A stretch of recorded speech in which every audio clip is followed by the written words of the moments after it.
Some people don't know what it is to experience healthy love because all they've seen all their life has been dysfunctional relationships.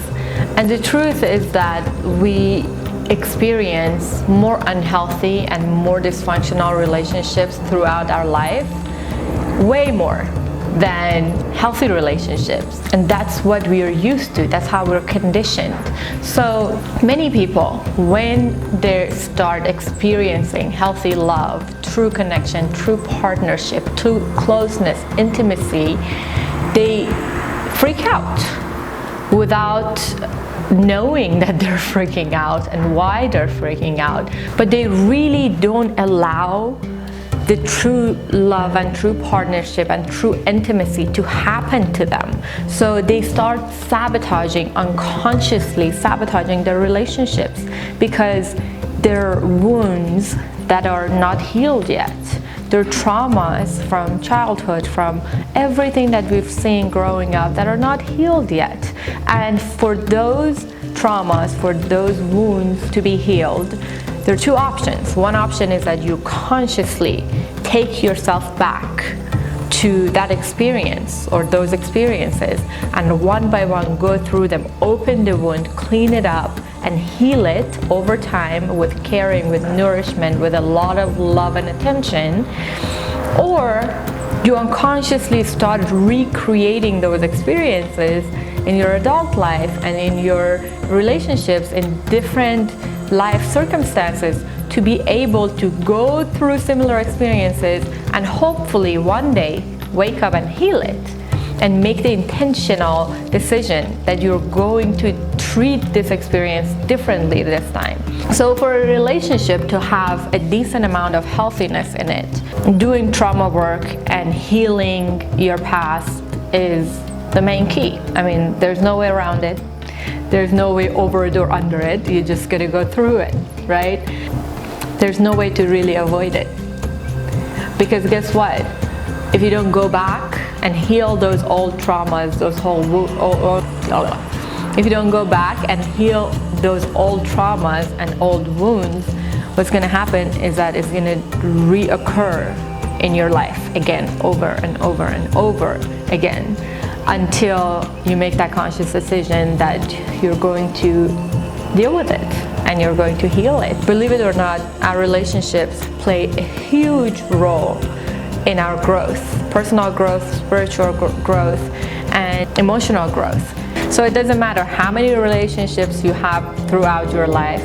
It doesn't matter if you have one from your high school and it continues until for your whole life, or it doesn't matter if you go through 30 different relationships in your 20s or 30s. What happens is that there are lessons embedded in each one of these relationships, and either you learn from it in the same relationship and you keep continuing that relationship, or you move on to another one and another one and another one. So all of this comes together for us to peel this onion of self and go through old traumas and old experiences and start healing from it. What healing does is two powerful things. One is that when you heal your past, you can avoid it happening in the future and move on to bigger lessons, or move on in your path to growth, in your journey of self-development. And another thing that happens is that there's a lot of power that comes with healing traumas. And this power, you don't know it, you don't feel it, you don't experience it until you step foot in the path of healing, and until you get to a point that you get freed up, you get free from all this stuff that are kind of attached to you and holding you back. And the reason they're holding you back is because when a trauma happens, a part of you stays in that moment of trauma. A part of your consciousness exists in that moment of trauma, and you cannot free up that part of you. You cannot be whole again until you go back and go through that experience again and heal it. That's how you free that part of you that's stuck in that experience. And we all have that. We all have many of these experiences. For some people, it's more intense. The extent of the experience is like much bigger. And for some people, it's smaller, but nobody can say that, oh, I don't have any trauma in my life, because either they know they have and they are not comfortable with themselves to be able to talk about it, or one thing that trauma does is that it erases your memory. If the trauma is extensive, if the amount of emotional impact that it brings to you is huge, for you to be able to continue with life and be able to really experience this life with a certain level of comfort, your mind has to erase that memory of the trauma. I'm going to give you an example. I used to not remember anything from age 5-ish until 8. Nothing. I don't remember anything. And maybe some blurry memories here and there, but for the most part of these 3 years, I used to not remember anything. So I was talking to my mom the other day, and I was telling her that about the story that my friend was telling me, that this old man was playing with her kid at a wedding, and later on she finds out from another family member that the guy's wife or ex-wife has found child pornography stuff in his computer. And she was so freaked out, and she was telling me, and I was freaking out, and I was telling my mom that, oh my god, like, this is crazy that you can't trust like anyone. This is like with your child. As an overprotective first-time mom, I was freaking out. So I was telling my mom all this, and she was like, oh yeah, like that old man that you used to go and play with him sometimes. I'm like, what? She's like, yeah, you don't remember? I'm like, no. She's like, yeah, you were like 5.5, 6 years old, and this neighbor, he offered to watch you a few times, and you would go and play with him, and then one time you came and told us that he is molesting you, and your dad went and beat the shit out of him, and blah, blah, blah, all this happened. I'm like, I don't remember. I did not remember anything about this memory. I didn't remember anything about 3 years of my life. Nothing, zero, like erased. And it happens way more often to a lot of people. So if you think you haven't had trauma, think twice, because I thought I didn't either. But you don't know until you know. Now, how this trauma has been playing out all through my life until I came to awareness with it, I came to know about it existed.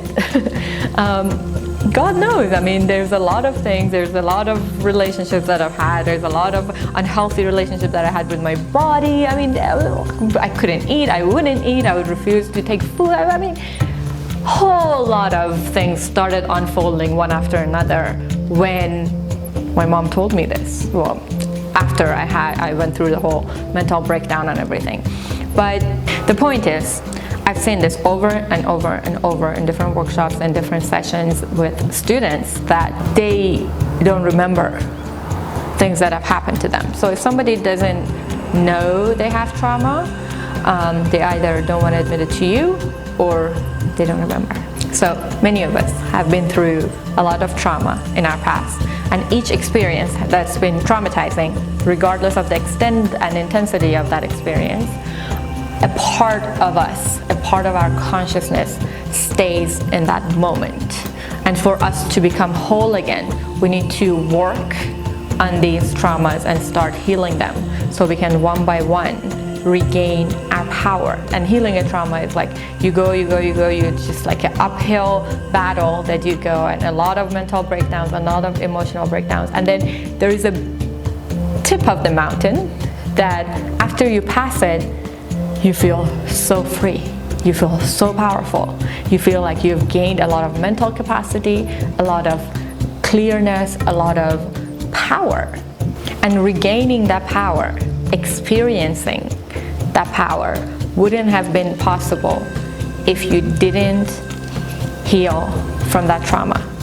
And if you didn't have that trauma or that experience happening to you, then you wouldn't experience the path of healing. So if whoever caused that trauma hadn't entered your life, you will never go through this whole beautiful experience. Not easy, but beautiful, powerful experience. So why some people haven't been able to have healthy relationships, why they can't experience true love, is because they subconsciously sabotage their relationships, because they need to experience those traumatic experiences all over again. So they bring it with them to their relationships unconsciously, and they start experiencing it over and over and over until they become aware of it and they start healing it. Now, you can look at this video and everything that I told you from the eyes of somebody that can take this and share it with your partner or whoever is in your life to change them or to force them to look at their past and heal their experiences. But that's not your job. Please don't do that. This video is for you.